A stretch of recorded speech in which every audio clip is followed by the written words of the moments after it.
بسم الله الرحمن الرحيم. Darussalam Mosque, Toronto, Canada.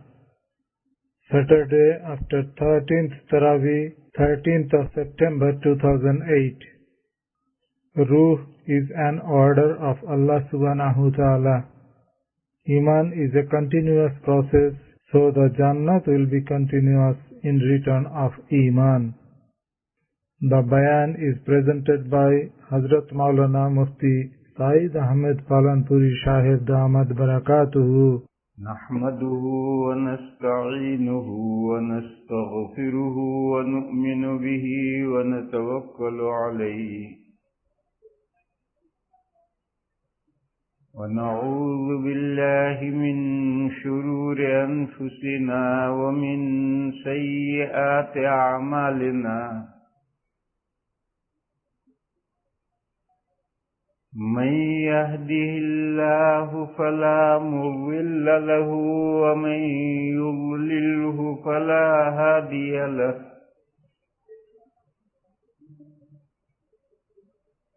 وأشهد أن لا إله إلا الله وحده لا شريك له ونشهد أن سيدنا ومولانا وحبيبنا وشفيعنا محمدا عبده ورسوله أرسله إلى الناس كافة بشيرا ونذيرا وداعيا إلى الله بإذنه وسراجا منيرا صلى الله تعالى عليه وعلى آله وصحبه وبارك وسلم تسليما كثيرا كثيرا وبعد فأعوذ بالله من الشيطان الرجيم بسم الله الرحمن الرحيم ونضع الموازين القسط ليوم القيامة فلا تظلم نفس شيئا وإن كان مثقال حبة من خردل أتينا بها وكفى بنا حاسبين. صدق الله مولانا العظيم.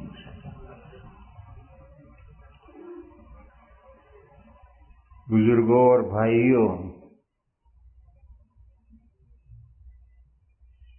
ہماری یہ زندگی عمل کی زندگی ہے، عمل کی دنیا ہے. پھل پانے کی زندگی آگے آ رہی ہے.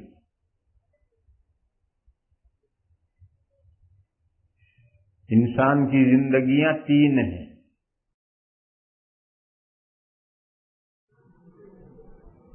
اس دنیا میں آنے سے پہلے ہماری ایک زندگی ہے، وہ پڑھنے کی زندگی ہے. پھر یہ دوسری زندگی ہے پڑھے کے مطابق عمل کرنے کی زندگی ہے. پھر ایک زندگی آگے آ رہی ہے عمل کے مطابق پھل پانے کی زندگی. انسان کی تین زندگیاں.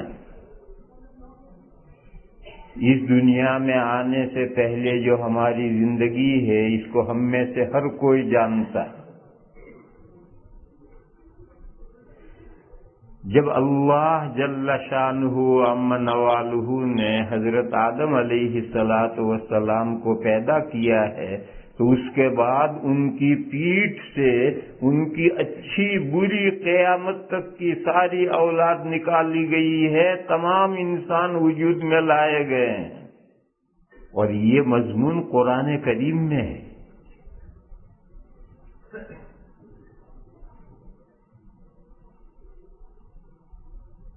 اس وقت ہمارے یہ باڈیاں، ہمارے جسم، اجساد نہیں پیدا ہوئے تھے، صرف روحیں پیدا ہوئی. صرف روح کیا چیز ہے؟ جسم کے ساتھ ہمارا وجود، اس کو تو ہم سمجھتے ہیں، لیکن جسم نہ ہو اور بغیر جسم کے ہماری روح، جو اصل انسان ہے، اصل انسان ہماری روح ہے، جسم کے بغیر صرف روح کیا چیز ہے؟ یہ ان 3 سوالوں میں سے ایک سوال تھا جو مکہ کے مشرکین نے مدینہ کے یہودیوں سے مشورہ کر کے نبی پاک صلی اللہ تعالی علیہ وسلم سے کیے تھے، یہ جاننے کے لیے کہ یہ سچے نبی ہیں یا ویسے ہی بناوٹ ہے۔ مکے سے باقاعدہ مدینے آدمی بھیجے گئے تھے، مدینہ میں یہودی تھے، ان سے کہا کہ تمہیں اللہ کی کتابوں کا بہت زیادہ علم ہے۔ قرآن تو نازل ہوا ہی نہیں تھا، اور ہوا تھا تو مانتے نہیں تھے، لیکن قرآن سے پہلے جو کتابیں نازل ہوئی تھی ان میں تورات اور انجیل جیسی بھی تھی، بگڑی ہوئی، تحریف کی ہوئی، مگر وہ تھیں اور آج بھی ہیں۔ اور آج بھی تورات و انجیل کا علم عیسائیوں سے زیادہ یہودی رکھتے ہیں۔ آج بھی یہودیوں کے پاس تورات کا علم زیادہ ہے، عیسائیوں کے پاس تو کچھ نہیں رکھا۔ وہ تو صرف ایک مسئلہ جانتے ہیں کہ خدا 3 ہے اور 3 ایک ہیں، بس اتنا ہی جانتے ہیں۔ عیسائی تو بس یہی ایک مسئلہ جانتے ہیں کہ خدا 3 ہے اور وہ 3 ایک ہیں۔ اس سے آگے عیسائیوں کے پاس تو ان کی کتابوں کا بھی کچھ علم نہیں، لیکن یہودیوں میں آج بھی بڑے بڑے اپنے مذہب کے جاننے والے ہیں اور اسلام کے جاننے والے بھی ہیں۔ اسلام کے جاننے والے بھی یہودیوں میں بڑے بڑے ہیں۔ یورپ اور امریکہ میں جتنی یونیورسٹیاں ہیں ان میں جو اسلامک اسٹڈیز ہے اس کے جتنے پروفیسر ہوں گے 99% یہودی پروفیسر ہوں گے۔ اسلامک اسٹڈیز کے پروفیسر عیسائی یہودی ہوں گے۔ اور جتنے مستشرقین ہیں، اورینٹلسٹ کیا کہتے ہیں پتہ نہیں، لفظ بھی کیا ہے، اورینٹلسٹ کیا ہے بولو؟ اورینٹل کہتے ہیں مستشرق، مجھ سے تو یہ لفظ بھی نہیں بولا جاتا۔ اور جن مستشرقین نے اسلام پر اعتراضات میں اتنی کتابیں لکھی ہیں کہ کتب خانہ بھر دیا ہے، وہ سب اسلام کے خلاف کتابیں جو لکھی گئی ہیں وہ سب ان یہودیوں کی لکھی ہوئی۔ عیسائی تو کوئی گننے سے کوئی شاید کوئی ملے گا، باقی وہ سب یہودیوں کی لکھی ہوئی۔ اور کسی مذہب کے خلاف کتاب لکھنا، جب تک اس مذہب کی پوری واقفیت نہ ہو نہیں لکھ سکتا آدمی۔ تو اسلام کے بارے میں بھی ان یہودیوں کے پاس بہت زیادہ علم ہے۔ تو مکہ والوں نے ان یہودیوں کے پاس ایک بات اور یاد آئی، حدیث شریف کا ایک انڈیکس تیار کیا ہے ایک یہودی نے جس کا نام ہے وینسک، EI کچھ شروع میں لگتا ہے، پتہ نہیں کیا EI ہے، اس کا نام وینسک یہودی ہے۔ اس نے حدیث شریف کا انڈیکس تیار کیا ہے، اس کا نام رکھا ہے اس نے المعجم المفارس لالفاظ الحدیث الشریف، اور حدیث کی 14 کتابوں کا انڈیکس اس نے تیار کیا ہے۔ آج کوئی دارالعلوم ایسا نہیں ہے جس میں یہ کتاب سے فائدہ نہ اٹھایا جاتا، اور وہ یہودی۔ اور اس نے لکھا ہے کہ مسند احمد ایک بڑی کتاب ہے امام احمد کی لکھی ہوئی، اس نے لکھا ہے کہ میں نے مسند احمد 14 مرتبہ پڑھی ہے پوری۔ آج دنیا میں کوئی شیخ الحدیث تم ایسا نہیں لا سکتے جو یہ کہے کہ میں نے مسند احمد 1 مرتبہ پوری پڑھی ہے، ایسا شیخ الحدیث لانا مشکل ہے۔ وہ نالائق کہتا ہے میں نے 14 مرتبہ پوری پڑھی ہے۔ کیوں؟ اسے انڈیکس بنانا ہے، انڈیکس بنانے کے لیے بار بار پڑھنا پڑے گا۔ تو مکہ والوں نے باقاعدہ وفد بھیجا مدینہ میں یہودیوں کے پاس کہ تم لوگ آسمانی کتابوں کے بڑے عالم ہو، ہمارے یہاں ایک نبی ظاہر ہوئے ہیں جو کہتے ہیں کہ اللہ نے مجھے نبوت دی ہے، ہم ان کو جانچنا چاہتے ہیں، تو ہمیں کچھ سوالات بتاؤ۔ تو ان یہودیوں نے 3 سوال بتائے کہ پوچھو ان سے۔ ایک تو ان سے پوچھو کہ وہ چند نوجوان جو بادشاہ سے ڈر کر جنگل میں پہاڑوں میں نکل گئے تھے اور ایک غار میں جا کر وہ سو گئے تھے اور کئی سال تک سوتے رہے تھے، پھر بیدار ہوئے تھے، اصحاب کہف غار والوں کا کیا واقعہ ہے؟ وہ کون نوجوان تھے؟ کیوں بھاگے تھے؟ کہاں چھپے تھے؟ کتنے دن سوئے تھے؟ ان کا واقعہ بتاؤ۔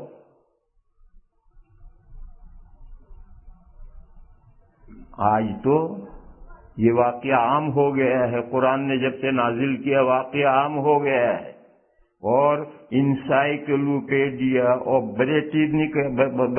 کیا ہے، لا حول ولا قوت، لفظ بھی نہیں بولا جاتا ہے، کیا برٹانیکا، انسائکلوپیڈیا اور برٹانیکا میں یہ باقاعدہ ہیڈنگ ہے 7 سلیپرز، اور پورا واقعہ وہاں ہے۔ لیکن اس وقت جب انہوں نے سوال کیا تھا اس واقعے کو یہودیوں کے علاوہ کوئی نہیں جانتا۔ دوسرا سوال انہوں نے کیا کہ ایک بادشاہ گزرا ہے جو مشرق میں، ایسٹ میں جہاں تک آبادی تھی وہاں تک گیا ہے، اور ویسٹ میں جہاں تک آبادی تھی وہاں تک گیا تھا۔ اس وقت جہاں تک آبادی تھی ساری زمین تو بھری نہیں تھی، تو ایسٹ میں جہاں تک آبادی تھی وہاں تک گیا تھا، اور ویسٹ میں جہاں تک آبادی تھی وہاں گیا تھا۔ آج تو بہت آسان ہے، 24 گھنٹے میں پوری زمین کا راؤنڈ لے لیجیے، لیکن اس وقت اتنا آسان نہیں تھا اتنی دور تک سفر کر کے جانا۔ اس کا کیا واقعہ؟ وہ کون بادشاہ ہے؟ وہی ذوالقرنین۔ ذوالقرنین کا لفظی ترجمہ ہے 2 سینگ والا۔ 2 سینگ تو بیل اور بھینس کے ہوتے ہیں، پھر اس کو 2 سینگ والا کیوں کہتے ہیں؟ وہ 2 سینگ یہ تھا، ایسٹ میں جہاں تک آبادی تھی وہاں تک گیا تھا، ایک سینگ یہ ہے، اور ویسٹ میں جہاں تک آبادی تھی وہاں تک گیا تھا، دوسرا سینگ یہ ہے۔ یہ ذوالقرنین 2 سینگوں والا یعنی 2 کناروں والا، یہاں تک بھی آخر تک گیا، یہاں بھی آخر تک گیا۔ اس کا کیا قصہ ہے؟ کوئی اس بادشاہ کے سینگ نہیں تھے، وہ کوئی بھینس اور بیل تھوڑا ہی تھا جو 2 سینگ ہوں گے اس کے، یا کوئی سنگھاڑا تھوڑا ہی تھا جو اس کے سینگ ہو۔ سنگھاڑا ایک پھل ہوتا ہے، اس کے بھی سینگ ہوتے ہیں، وہ کوئی سنگھاڑا تھوڑا ہی، یا کوئی بیل اور بھینس تھوڑا ہی تھا۔ 2 سینگ سے مجاز مراد ہے، استعارہ مراد ہے کہ دنیا کے 2 کنارے، ایسٹ میں یہاں تک اور ویسٹ میں یہاں تک۔ اس کو کون بادشاہ گزرا ہے؟ اس کا کیا واقعہ ہے؟ اور تیسرا سوال یہ بتایا تھا کہ روح کیا چیز ہے؟ جسم نہیں، جسم کے بغیر روح بتاؤ کیا ہے؟ آج تو اگر کوئی روح کو پوچھے کہ بھئی روح کیا ہے تو کہیں گے جائے یہ سب بیٹھے ہوئے یہ سب زی روح ہے، روح والے ہیں، ان کے ناک کے پاس کان لے جا کر سن، آواز آ رہی ہوگی کر کر کر کر، یہ روح ہے۔ لیکن جسم نہیں، بغیر جسم کے اسپرٹ بتاؤ روح کیا چیز ہے؟ اور ان یہودیوں نے یہ بھی کہا تھا کہ دیکھو اگر وہ سچے نبی ہیں تو ان 3 سوالوں میں سے 2 کے جواب دیں گے، 1 کے نہیں دیں گے، یہ بھی کہہ دیا تھا انہوں نے۔ چنانچہ وہ وقت واپس آیا اور اس نے یہ 3 سوال کیے گئے۔ نبی پاک صلی اللہ تعالی علیہ وسلم نے ان سے کہہ دیا کہ میں تمہیں اس کا جواب کل دوں گا۔ یہ خیال کر کے کہ وہی آ جائے گی، حضور سے سوال ہوا، سوال کے مطابق اللہ کی وحی آئے گی اور حضور جواب دیں گے۔ لیکن اللہ کا کرنا کہ 15 دن تک حضرت جبرائیل آئے نہیں۔ اب مکہ میں بڑا ہنگامہ کہ بڑے نبی بنتے تھے، اب جب سوال ہوئے تو بغلے جھانکتے ہیں، جواب نہیں بن رہا۔ حضور کو بڑا صدمہ ہوا۔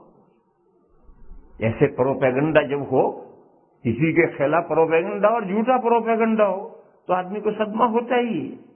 15 دن کے بعد حضرت جبرائیل تشریف لائے اور تینوں سوالوں کے جواب لائے اور یہ مسئلہ بھی لائے۔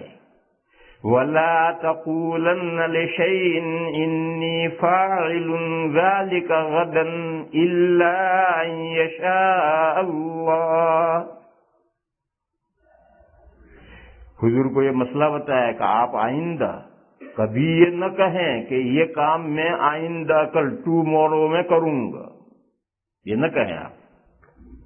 وَلَا تَقُولَنَّ لِشَيْءٍ إِنِّي فَاعِلٌ ذَلِكَ غَدًا، ہاں انشاءاللہ بڑھا کر کہہ سکتے ہیں، الا ان یشاء اللہ، یعنی آپ یوں کہیں کہ انشاءاللہ میں کل آؤں گا، انشاءاللہ میں آپ کو کل دوں گا، انشاءاللہ میں کل فون کروں گا، اگر اللہ چاہیں، یہ تو کہہ سکتے ہیں۔ اب اللہ کی مشیت پر معلق کر دیا اور اللہ کی مشیت کا کسی کو پتہ نہیں۔ اگر کوئی قسم کھائے اور قسم کے ساتھ انشاءاللہ لگا دے تو قسم نہیں ہوگی۔ اگر کوئی بیوی کو طلاق دے اور طلاق دینے کے ساتھ انشاءاللہ لگا دے، طلاق نہیں ہوگی۔ کیوں؟ اللہ نے چاہا یا نہیں چاہا، اس کو کیا پتا کسی کو؟ اللہ کی مشیت کا کسی کو کچھ پتا نہیں۔ فرمایا کہ وَلَا تَقُولَنَّ لِشَيْءٍ إِنِّي فَاعِلٌ ذَلِكَ غَدًا إِلَّا أَن يَشَاءَ اللَّهُ وَاذْكُرْ رَبَّكَ إِذَا نَسِيتَ، اور یاد کریں آپ اپنے پروردگار کو جب اس کو بھول جائیں، یعنی کبھی ایک بات کہی اور انشاءاللہ کہنا یاد نہیں رہا، بھول گئے، تو جب یاد آئے انشاءاللہ کہہ لو۔ وَاذْكُرْ رَبَّكَ إِذَا نَسِيتَ، اور یاد کریں آپ اپنے پروردگار کو جب اس کو بھول جائیں۔ وَقُلْ عَسَىٰ أَن يَهْدِيَنِ رَبِّي لِأَقْرَبَ مِنْ هَٰذَا رَشَدًا، اور ان کفار سے یہ کہیں کہ اللہ نے تمہارے سوال کے مجھے جواب بتلا دیے ہیں اور مجھے امید ہے کہ اللہ اس سے بھی زیادہ کام کی باتیں مجھے بتائے گا۔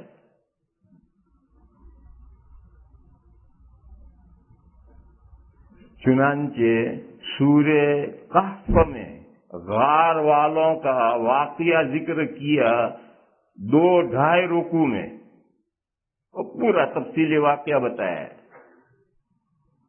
اور اسی سورت کے ختم پر ذوالقرنین کا واقعہ بھی بیان کیا جو آج قرآن کریم میں پڑھا گیا ہے۔ اور روح کے بارے میں اس سے پہلے والی سورت بنی اسرائیل میں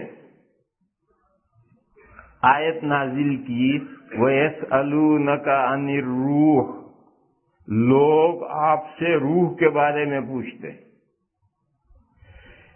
روح صرف انسان کی روح نہیں، بس روح، کوئی بھی روح، کسی بھی حیوان کی روح، جسم نہیں، جسم کے بغیر کسی بھی حیوان کی روح۔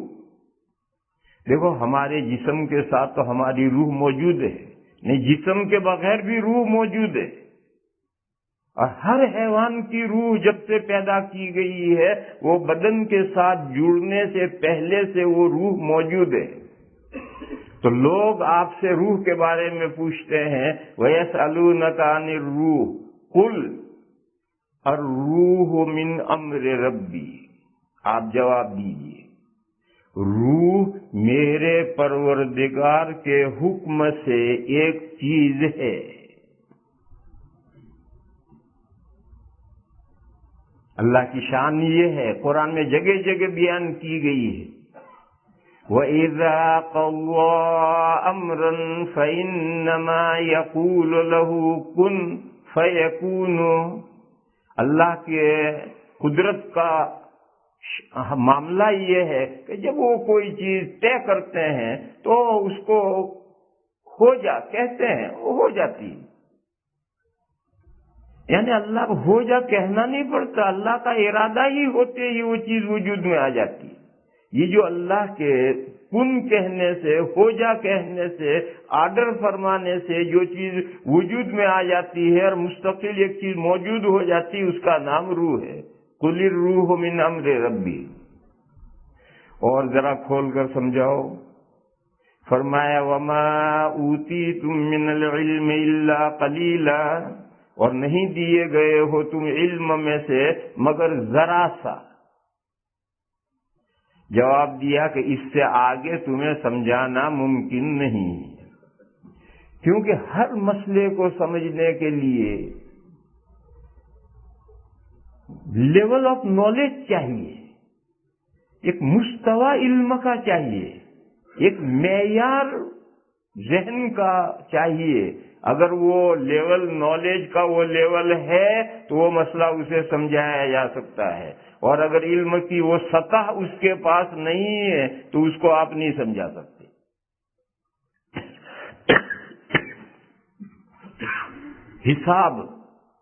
حساب کے بڑے باریک باریک گہرے مسئلے ہیں، اور یونیورسٹی میں جو پروفیسر طالب علموں کو حساب پڑھاتا ہے وہ سارے مسئلے سمجھاتا ہے، لیکن ایک کندے نا تراش کو وہ مسئلہ سمجھانا ہو تو بڑا مشکل ہے، نہیں سمجھایا جا سکتا۔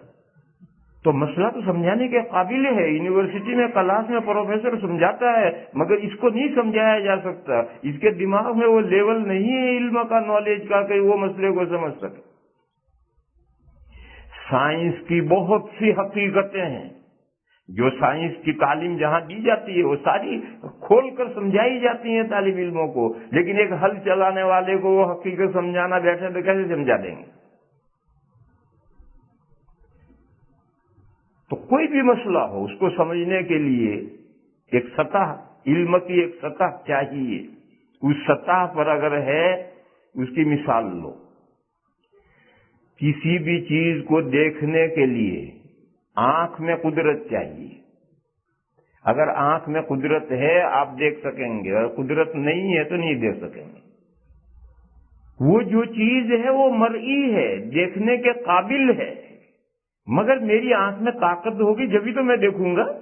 یہ پنکھے ہل چل رہے ہیں، میری آنکھ اسے دیکھ رہی ہے کیونکہ میری آنکھ میں اسے طاقت ہے، مگر اس پورے حال میں ہوا بھری ہوئی ہے، اور اس بھری ہوئی ہوا کو یہ پنکھڑیاں ہلاتی ہیں، وہ ہوا تو مجھے نظر نہیں آتی۔ تو کوئی ہوا تو مرئی ہے، وہ تو دکھنے والی چیز ہے، مگر مجھے اس لیے نہیں دکھتی کہ میرے آنکھ میں اس کو دیکھنے کی طاقت نہیں۔ دیکھو میرے بھائیو، اس مسئلے کو سمجھو۔ 3 مخلوقات اس زمین پر ایک ساتھ بسی ہوئی ہیں۔ ہماری اس زمین پر اس وقت 3 مخلوقات ایک ساتھ بسی ہوئی ہیں۔ ہم انسان، جنات اور فرشتے ملائکہ، ایک فرشتے آسمانوں کے ہیں، ایک فرشتے زمینوں کے ہیں۔ اور وہ مسئلہ میں نے بتلایا تھا کہ اللہ کا حکم آیا تھا آدم علیہ السلام کے پیدا ہونے کے بعد کہ ان کو سجدہ کرو، یعنی سرنڈر ہو۔ وہ زمینی مخلوقات کو حکم تھا، اور زمینی مخلوقات میں جو فرشتے تھے ان کو حکم تھا سرنڈر ہو۔ جنات کو بھی حکم تھا، انسان تو ہے ہی نہیں، اب پہلا انسان وجود میں آیا ہے۔ ان 3 مخلوقات میں سب سے زیادہ کثیف ہم ہیں۔ کثیف مانے تھک، THIK، تھک دبا موٹاپا، تھک کثیف ہم ہیں۔ ہم سے ہمارے بعد جنات ہیں، ہم سے لطیف ہیں، مگر وہ بھی کثیف ہیں، اور جنات سے زیادہ لطیف زمینی فرشتے ہیں۔ اور یہ چاروں مخلوقات، آگ، پانی، ہوا اور مٹی، یہ تینوں مخلوقات آگ، پانی، ہوا اور مٹی سے بنی۔ آگ، پانی، ہوا اور مٹی، ہم بنے ہیں، اور مٹی غالب ہے، اور مٹی تھک ہے تو ہم اس میں دبیز ہیں۔ اور جنات جو ہیں یہ بھی آگ، پانی، ہوا، مٹی سے بنے ہیں، مگر آگ غالب ہے اور آگ مٹی سے لطیف ہے، لہذا جنات ہم سے لطیف ہیں۔ اور زمینی فرشتے جو ہیں آگ، پانی، ہوا، مٹی، ان چاروں کے مل کر اس میں سے ایک اسٹیم پیدا ہوتی ہے، اس اسٹیم سے زمینی فرشتے بنائے گئے۔ تو تو جب چاروں الگ ہوئے اس میں سے اسٹیم تو وہ اور لطیف ہوئے. اصل جو مسئلہ سمجھانا وہ سمجھو، ہمیں نہ جنات نظر آتے ہیں نہ فرشتے نظر آتے ہیں. یہاں ہیں فرشتے ہمیں نظر نہیں آتے، یہاں ہیں جنات ہمیں نظر نہیں آتے. اور جنات کو ہم نظر آتے ہیں مگر ان کو فرشتے نظر نہیں آتے. زمینی فرشتے جو ہیں وہ جنات کو نظر نہیں آتے مگر ان کو انسان نظر آتے ہیں. اور زمینی فرشتوں کو دونوں نظر آتے ہیں، جنات بھی نظر آتے ہیں اور انسان بھی نظر آتے ہیں. اور نہ ہمیں فرشتے نظر آتے ہیں نہ جنات کو نظر آتے ہیں.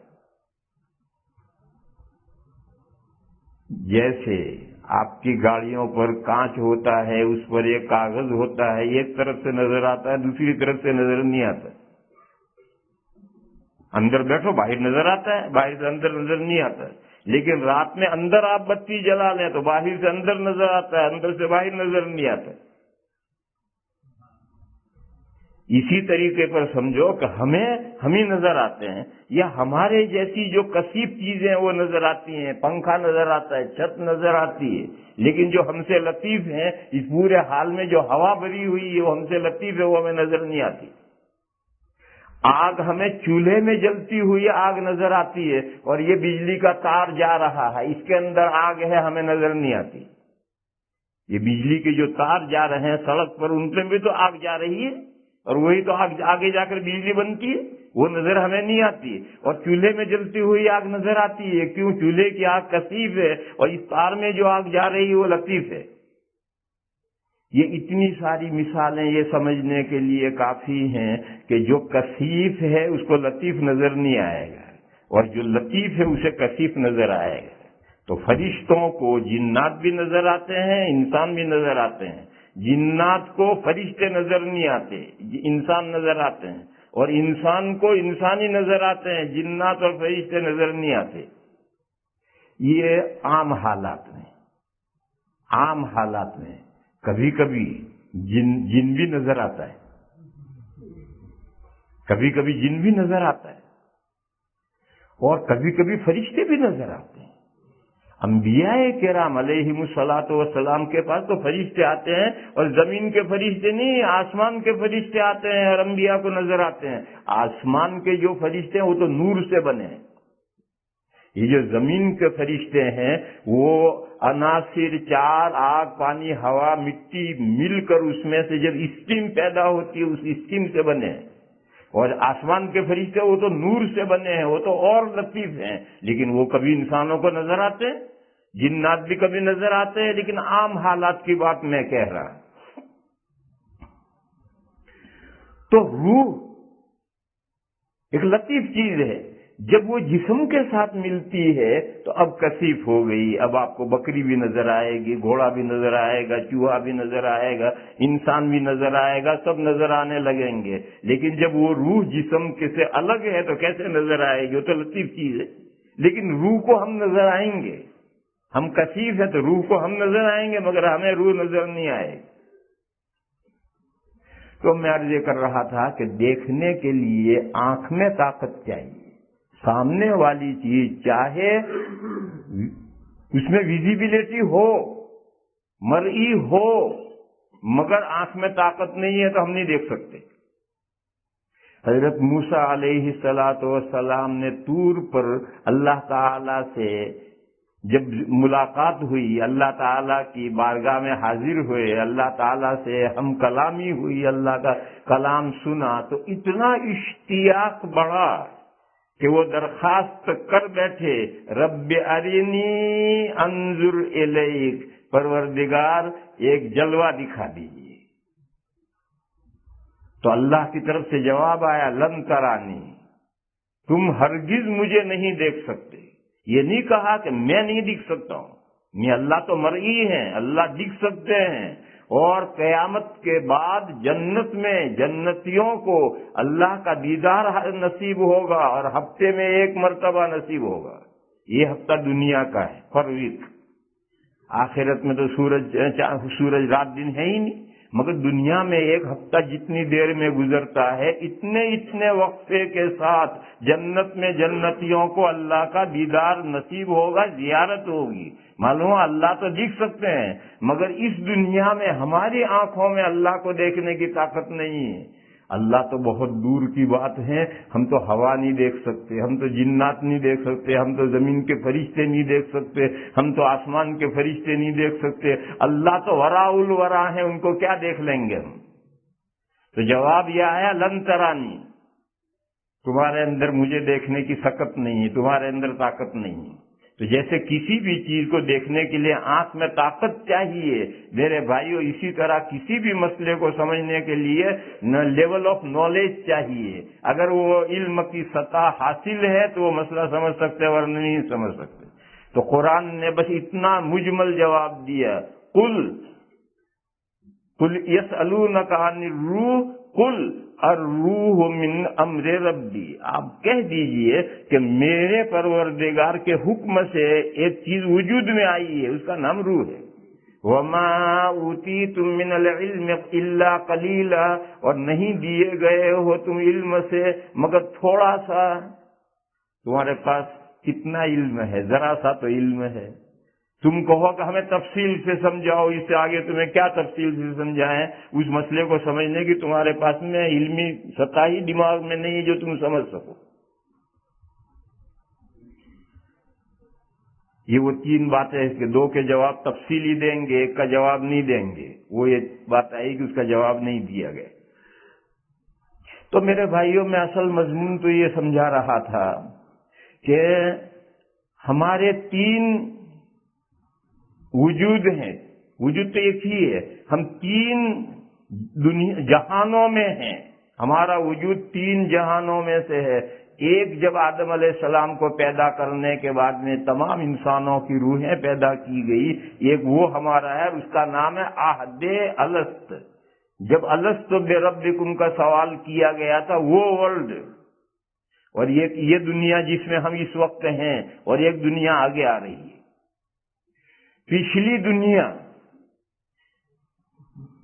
پڑھنے کے لیے تھی، پچھلی زندگی پڑھنے کے لیے تھی۔ اللہ نے تمام انسانوں کو پیدا کر کے ان کو اپنا دیدار کروایا تھا، تجلی فرمائی تھی، اور اپنے آپ کو دکھا کر اپنی پہچان کروائی تھی۔ اور کوئی چیز دکھا دی جائے تو یہ علم تو سب سے زیادہ قوی علم ہوتا ہے۔ چنانچہ جب سوال کیا گیا الست بربکم، کیا میں تمہارا پروردگار نہیں ہوں، تو سب نے بیک زبان کہا تھا بھلا کیوں نہیں۔ جو چیز آنکھوں سے دیکھ لی ہے اس کا کیسے انکار کرے گا؟ رب کو پہچان لیا سب نے۔ اس دنیا میں اللہ اپنی تجلی فرمائے اور تجلی فرما کر کے اپنی پہچان کرائے، یہاں ممکن نہیں۔ یہاں انسان جو جسم کی دو آنکھیں ہیں، ان دو آنکھوں سے اللہ کو نہیں دیکھ سکتا۔ حضرت موسیٰ علیہ السلام سے اللہ نے یہی فرمایا تھا۔ لیکن عہد الست میں جو اللہ کو دیکھا تھا تو روح کی آنکھوں نے دیکھا تھا، اور روح کی آنکھیں آج بھی اللہ کو پہچان سکتی ہیں۔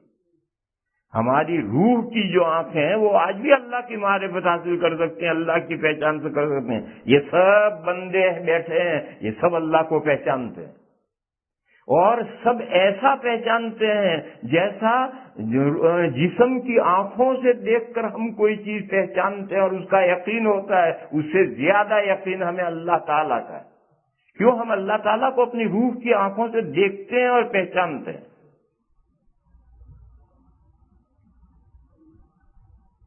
پھر اس دنیا میں آئے، اس دنیا میں آنے کے بعد میں اب وہ پروردگار اور پالنہار جس کو پہچان کر کے آئے ہیں اور جس کی ربوبیت کا اقرار کر کے آئے ہیں، اس کی مرضی کے مطابق زندگی گزارنی۔ یہ دنیا جس میں ہم اس وقت ہیں یہ عمل کی دنیا ہے، اس میں اللہ کو جو پہچان کر کے آئے ہیں تو اس کے مطابق زندگی گزارنی۔ بیٹا باپ کو پہچانتا ہی نہیں، کوئی بات نہیں، لیکن ایک بیٹا ہے جانتا ہے کہ میرے ابا ہیں، اور وہ اطاعت شعار فرمان بردار بیٹا ہے، تو جب اس نے باپ کو باپ جان لیا تو اب ہمیشہ باپ کی مرضی کے مطابق زندگی گزارے گا، ایسے کام کرے گا، ایسے برتاؤ کرے گا کہ باپ خوش رہے، ایسے حرکتیں نہیں کرے گا کہ باپ ناراض ہو جائے۔ تو جب ہم اللہ کو پہچان چکے اور پہچان کر اس دنیا میں آئے ہیں تو اس دنیا میں ہمیں وہ کام کرنے ہیں کہ مولا خوش رہے، راضی رہے۔ کوئی ایسی حرکت ہمیں نہیں کرنی ہے جس سے اللہ تعالیٰ ناراض ہو جائے۔ وہ کیا ہے؟ کن کاموں سے اللہ راضی ہوتے ہیں، کن کاموں سے اللہ ناراض ہوتے ہیں، یہ سب باتیں اللہ نے اپنے نبیوں کے ذریعے، وحی کے ذریعے، کتابوں کے ذریعے انسانوں کو بتا دی ہیں، کوئی چیز چھپا کے نہیں رکھی۔ پھر ایک وقت آئے گا کہ اس دنیا کی ہماری زندگی ختم، پھر اگلی زندگی آ رہی ہے، وہ زندگی بہت لمبی ہے اور بہت طاقتور زندگی ہے۔ اس وقت ہماری جو باڈی ہے وہ باڈی اگلی زندگی میں کام نہیں آ سکتی، تو اس باڈی کو ختم کر دیا جائے گا، تحلیل کر دیا جائے گا، زمین میں دے دیا۔ آج ہی آیت پڑھی ہے، اللہ کا ارشاد ہے، منہا خلقناکم، زمین سے ہم نے تمہیں پیدا کیا ہے، وفیہا نعیدکم، اور اسی زمین میں ہم تمہیں واپس کر رہے ہیں، ومنہا نخرجکم تارۃ اخری، اور پھر ایک مرتبہ اور تمہیں مٹی میں سے ہم نکالیں گے۔ جیسا پہلی مرتبہ تمہیں مٹی سے پیدا کیا ہے، دوسری مرتبہ اسی مٹی سے نکالیں گے، لیکن پہلی مرتبہ مٹی سے پیدا کرنے کی شکلیں اور ہیں، دوسری مرتبہ کی شکلیں اور ہیں۔ پہلی مرتبہ کی شکل یہ ہے کہ زمین میں سے کھانے پینے کی چیزیں پیدا ہوتی ہیں، اسے انسان کھاتا ہے، اس غذاؤں سے خون بنتا ہے، خون سے پھر مادہ بنتا ہے، پھر دو مادے رحم مادر میں پہنچتے ہیں، اکٹھا ہوتے ہیں، اور اس سے انسان کی باڈی بنتی ہے، اور باڈی بن کر کے ایک وقت رہ کر دنیا میں آتا ہے۔ قیامت کے دن جب دوبارہ جسم بنے گا تو اس طرح نہیں بنے گا۔ قرآن کریم نے جگہ جگہ بتایا ہے کہ دوبارہ جسم بنے گا تو ایسے بنے گا جیسے اجڑی زمین ہوتی ہے، اللہ بارش برساتے ہیں اور آنن فانن گھاس اگاتی ہے، اور سارا جنگل بھر جاتا ہے گھاس سے اور درختوں سے، اس طریقے سے باڈیاں بنیں گی۔ بھئی اتنا ہی ہم سمجھ سکتے ہیں، اس سے زیادہ تفصیل جب ہم پیدا ہوں گے تب سمجھ میں آئے گا، اس سے زیادہ تفصیل ابھی نہیں سمجھ سکتے۔ یہ جسم حدیث شریف میں ہے کہ ہر جسم 33 ہاتھ ہوگا، 33، اور جب اتنا لمبا ہوگا تو موٹا بھی اتنا ہوگا۔ یہ تھوڑا ہی ہے کہ جیسے اس وقت جتنے ہم موٹے ہوں ایسے ہوں گے تو دھاگا بن جائیں گے ہم، تو اس 33 ہاتھ کے اعتبار سے موٹے بھی ہوں گے۔ پھر اس کے بعد میں تیسری زندگی شروع ہوگی، یہ رزلٹ کی زندگی ہے۔ پڑھ کر فیلڈ میں آئے، عمل کیا، عمل کرنے کے بعد اب جزا و سزا، اگر کام کیا ہے تو تنخواہ لو، اور اگر بیٹھے بیٹھے سگریٹ پیتے رہے ہو، حقہ پیتے رہے ہو تو اب مرغا بنو۔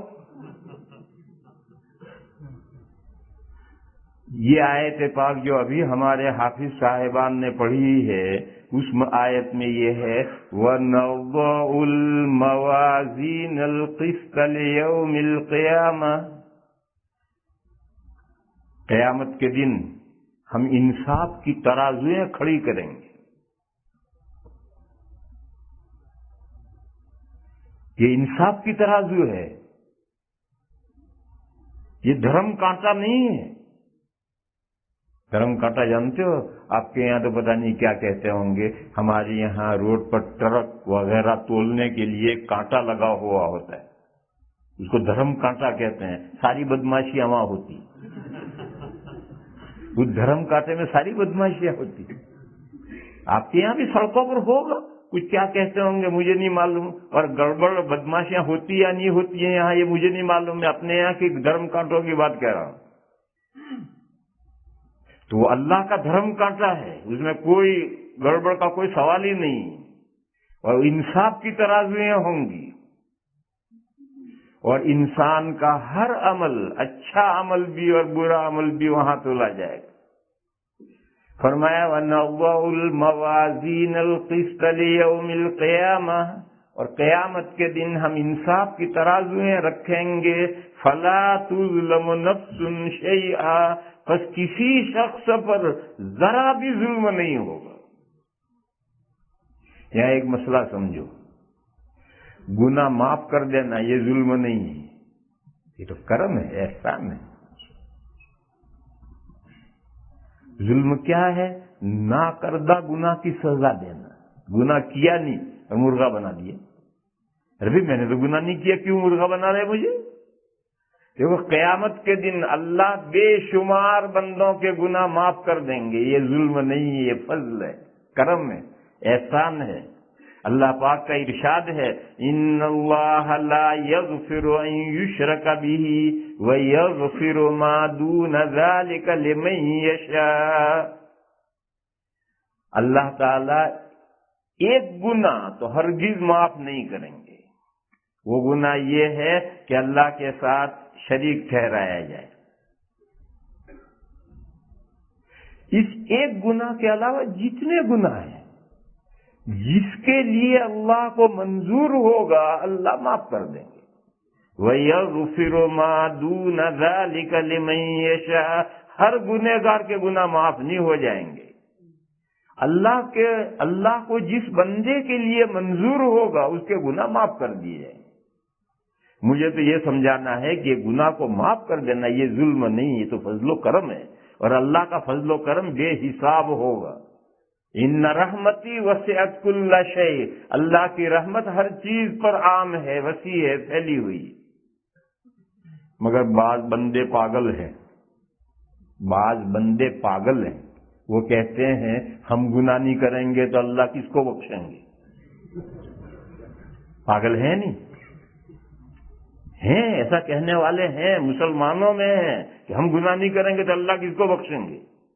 اللہ غفور و رحیم ہے تو ان کی صفت غفور ہم گناہ کریں گے جبھی تو ظاہر ہوگی۔ یہ پاگل بندے ہیں۔ کیوں پاگل ہیں؟ دیکھو جب وبا چلتی ہے کوئی، مثلا فلو آیا سائبیریا سے آتا ہے، یہاں فلو نہیں ہوتا، جب بھی فلو آئے گا سائبیریا سے آیا۔ اللہ، تمہارا ملک تو پوتر ہے، وہاں کوئی فلو نہیں ہے، جو فلو آیا سائبیریا سے آیا۔ تو کیا سارے ہی انسان فلو زدہ ہو جاتے؟ نہیں، کچھ لوگوں کو نزلہ بخار ہو جاتا ہے، بہت سو کو کچھ نہیں ہوتا۔ کیوں؟ یہ جو بہت سو کو کچھ نہیں ہوا ان کے حق میں فلو نہیں آیا؟ نہیں، ان کے حق میں بھی آیا۔ پھر ان کو نزلہ زکام بخار کیوں نہیں ہوا؟ اندر ڈیفینس کی طاقت بڑھی ہوئی ہے، انسان کے اندر ایک ڈیفینس کی طاقت ہے، اس نے اس وبا کو، فلو کو دھکا دے کر نہیں اندر گھسنے دیے، اور جس کے اندر ڈیفینس کی طاقت کمزور ہے اس پر اس کا انفلوئنس پڑ جائے گا اور وہ متاثر ہو کر نزلہ زکام بخار ہو جائے گا۔ یہ قدرت کا نظام ہے کہ باہر سے چیزیں اثر انداز ہوتی ہیں تو اندر سے دفع کرنے والی قوت بھی اللہ نے اندر رکھی ہے۔ یہ کیسی، اس کی مثال دے کر سمجھاؤ۔ دیکھو مثال دو، ایک بوری گیہوں سے بھرو، بالکل ٹائٹ، ذرا بھی جگہ نہ رہے، ایسی 10 بوریاں بھرو، اور ایک بوری رکھو، دوسری رکھو، تیسری رکھو، 10 بوریاں رکھو، کوئی بوری پچکے گی نہیں۔ جو سب سے نیچے بوری ہے اس کے اوپر 9 کوئنٹل آ گئے، پھر بھی پچکتی کیوں نہیں ہے؟ اندر بھری ہوئی ہے، اندر مدافعت کی طاقت ہے۔ اور ایک بوری آدھی بھرو اور اس سے ان 10 بوریوں کے بیچ میں رکھو، پچک کر یوں ہو جائے گی۔ کیوں؟ اوپر کا ویٹ اس کے اوپر آیا تو وہ پچک گئی، اندر مدافعت کی طاقت نہیں۔ یہ مثال ہے سمجھنے کے لیے۔ تو ہمارے اندر اگر مدافعت کی، ڈیفینس کی پاور بھرا ہوا ہے تو باہر کا فلو جو ہے وہ ہمیں اثر انداز نہیں ہوگا، اور اگر اندر ڈیفینس کی طاقت کمزور ہے تو وہ اثر انداز ہو جائے گا، بخار نزلہ زکام ہو جائے گا۔ تو کیا اس اعتماد پر کوئی زہر کھاتا ہے کہ میری ڈیفینس کی قوت پاور جو ہے وہ زہر کو دور کر دے گا، لاؤ زہر میں کھاتا ہوں؟ کوئی پاگل نہیں کھاتا۔ ہر آدمی یہ سوچتا ہے اللہ جانے میری ڈیفینس کی طاقت کام کرے یا نہ کرے، میں مر جاؤں۔ تو جب تم ڈیفینس کی پاور پر بھروسہ کر کے زہر پوائزن نہیں کھاتے ہو، تو اس اللہ کی رحمت پر بھروسہ کر کے تم کیوں گناہ کرتے ہو کہ اللہ معاف کر دیں گے؟ تمہیں معلوم ہے معافی تمہارے حصے میں آئے گی؟ تمہارے پاس کوئی گارنٹی پتر لکھا ہوا ہے تمہارے پاس؟ کسی بندے کے پاس نہیں۔ اللہ جس کے لیے چاہیں گے معاف کریں گے، وہ جس کے لیے چاہیں گے اس میں تمہارا نمبر آئے گا۔ اس کا کوئی گارنٹی پتر ہے تمہارے پاس؟ نہیں ہے کسی کے پاس۔ پھر کس برتے پر برتا طاقت کس برتے پر گناہ کر رہا ہے کہ ہم گناہ نہیں کریں گے، اللہ کس کو بخشیں گے؟ اللہ کے بے شمار بندے ہیں، جس کو بخشنا ہے بخش دیں گے۔ تیرا نمبر ان میں آئے گا یا نہیں آئے گا تجھے کیا پتا ہے؟ تو ایک گناہ تو اللہ معاف نہیں کریں گے، باقی جو گناہ جس بندے کے لیے چاہیں گے وہ معاف کر دیں گے۔ پھر ظلم کیا ہے؟ ظلم دو چیزوں کا نام ہے۔ ایک نیکی کی اس کا اجر نہیں دیا، یہ ظلم ہے۔ جب بیچارے نے 8 گھنٹے کام کیا تو اس کا ویجر کیوں نہیں دیتے؟ کیوں اس کی تنخواہ مار لی؟ یہ ظلم ہے۔ اللہ کی بارگاہ میں یہ ظلم نہیں ہے کہ کوئی نے کسی نے نیک کام کیا اور اللہ اس کا اجر نہ عطا فرمائے، یہ نہیں ہو سکتا ہے۔ ان اللہ لا یضیع اجر المحسنین، نیکوکاروں کا اجر اللہ تعالیٰ ضائع نہیں کرتے۔ دوسرا ظلم کس چیز کا نام ہے؟ نہ کردہ گناہ کی سزا دی جائے، گناہ کیا نہیں اور سزا مل گئی۔ یہ دو ظلم ہیں، یہ اللہ کی بارگاہ میں نہیں ہے۔ تو انصاف کی ترازویں رکھی جائیں گی، پورے انصاف کے ساتھ اعمال تلیں گے۔ جس نے جو اجر کیا ہے اس کا پورا ثواب ملے گا۔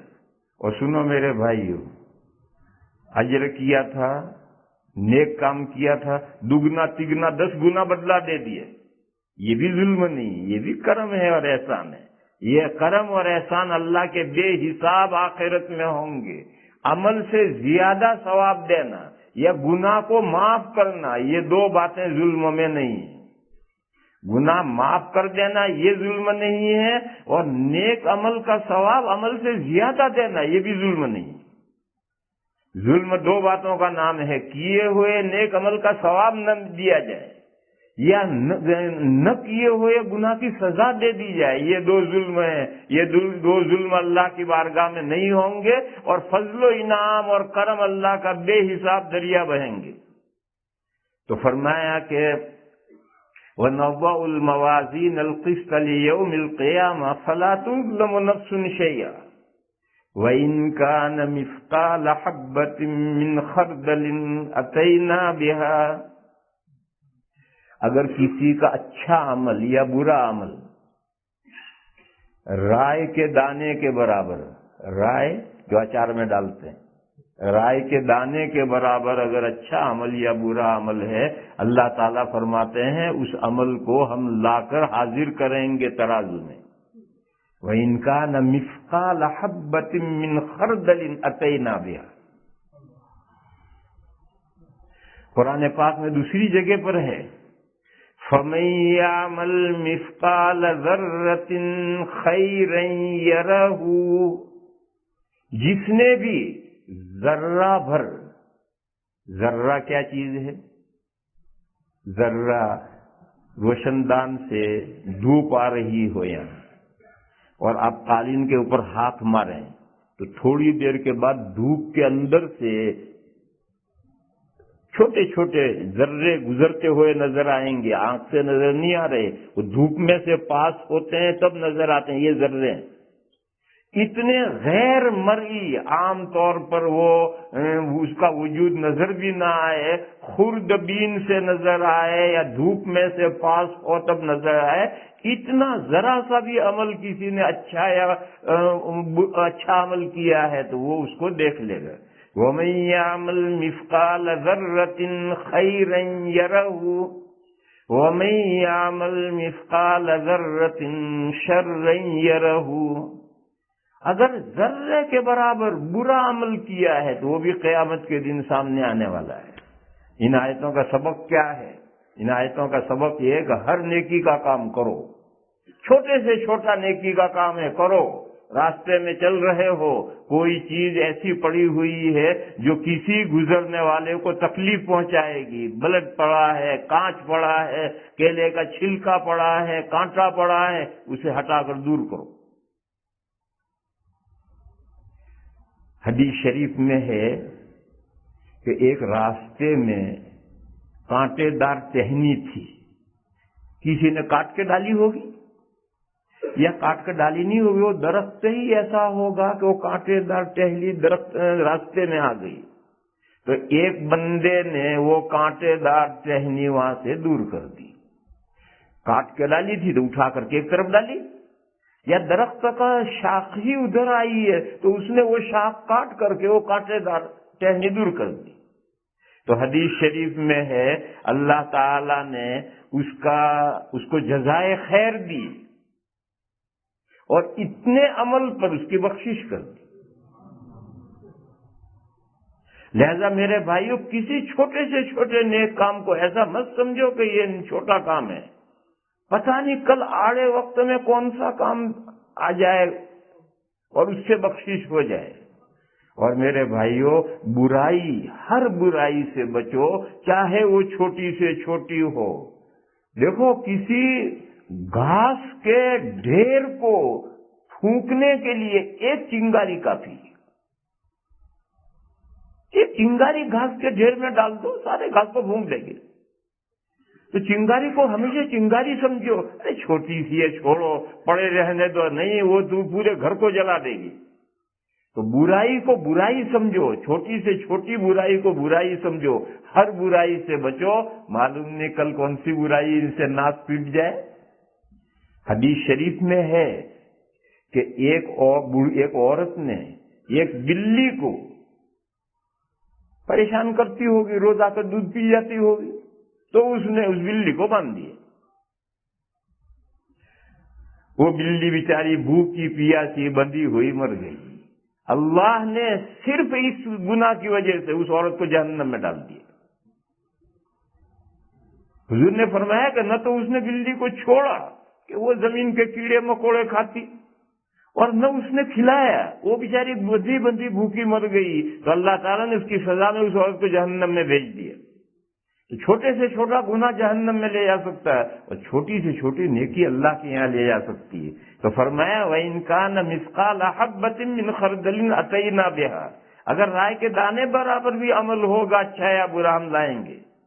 اتنا باریک عمل کون لا سکے گا؟ وَكَفَىٰ بِنَا حَاسِبِينَ، اللہ فرماتے ہیں جانتے ہو کون حساب آڈٹ کر رہا ہے؟ ہم کر رہے ہیں۔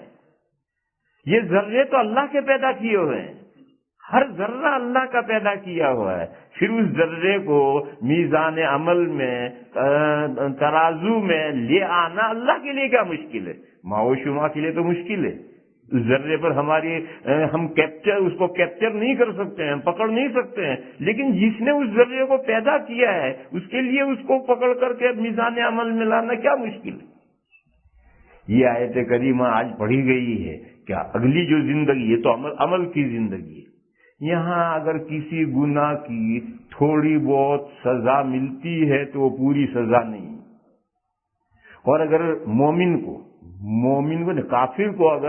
کافر کو اگر کسی گناہ کی تھوڑی بہت سزا ملتی ہے وہ پوری سزا نہیں ہے، لیکن مومن کو بعض گناہوں کی سزائیں اسی دنیا میں سزائیں دے کر قصہ نمٹا دیا جاتا ہے، لیکن کافر کا قصہ نہیں نمٹتا۔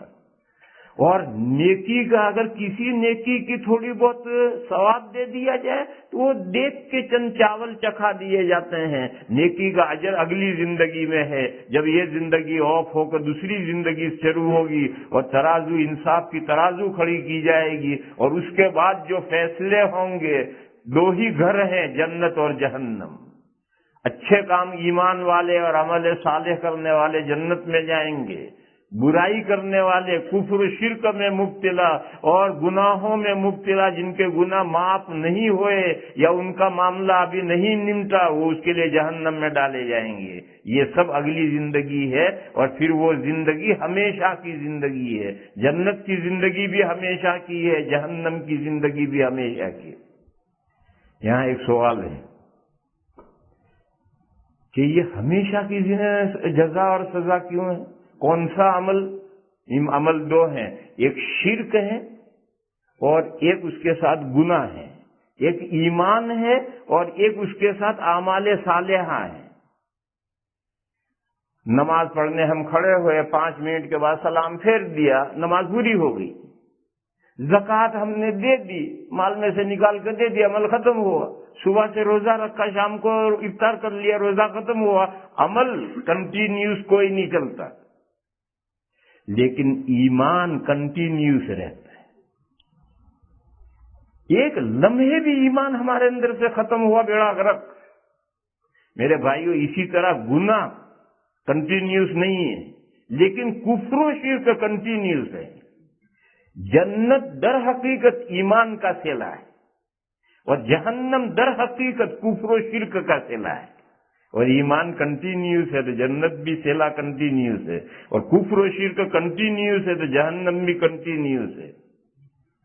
اصل یہ صلہ جو جنت ہے وہ ایمان کا ہے۔ چنانچہ وہ مومنین جو گناہوں کی وجہ سے جہنم میں ڈالے جائیں گے، وہ ہمیشہ جہنم میں نہیں رہیں گے، کیونکہ نیک عمل بھی کنٹینیوس نہیں ہے اور گناہ بھی کنٹینیوس نہیں ہے۔ جتنا گناہ اتنی سزا پانے کے بعد پھر وہ جنت میں آئیں گے، کیونکہ ان میں ایمان ہے اور ایمان کنٹینیوس ہے۔ لہذا اس بات کو ذہن میں صاف کرو۔ اس ملک میں بہت سے لوگوں کے ذہنوں میں خلجان رہتا ہے، اس مسئلے کو صاف رہو کہ ایمان در حقیقت صلہ، استغفر اللہ، جنت در حقیقت صلہ ایمان کا ہے، عمل کا نہیں۔ دیکھو، ایک آدمی نے ایمان قبول کیا، سچا پکا ایمان، ایک نماز نہیں پڑھی، ایک روزہ نہیں رکھا، اور فوراً موت آ گئی اور مر گیا، ہمیشہ کے لیے جنت میں، کوئی عمل نہیں کیا۔ حدیث شریف میں ہے کہ اللہ تعالیٰ اس بندے کو بڑا ہی پسند کرتے ہیں کہ جو بیڑیوں میں جکڑا ہوا جنت میں چلا جاتا ہے۔ بیڑیوں میں جکڑا ہوا کیسے جنت میں گیا؟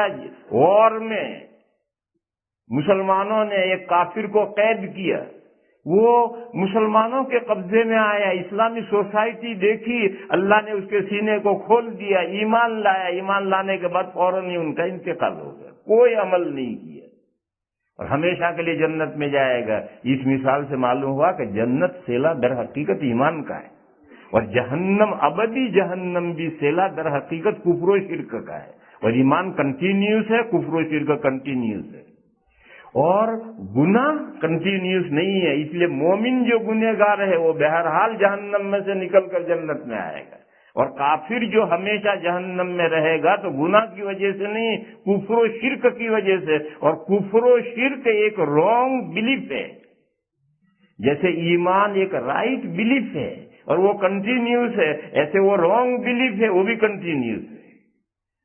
وآخر دعوانا ان الحمد للہ رب العالمین۔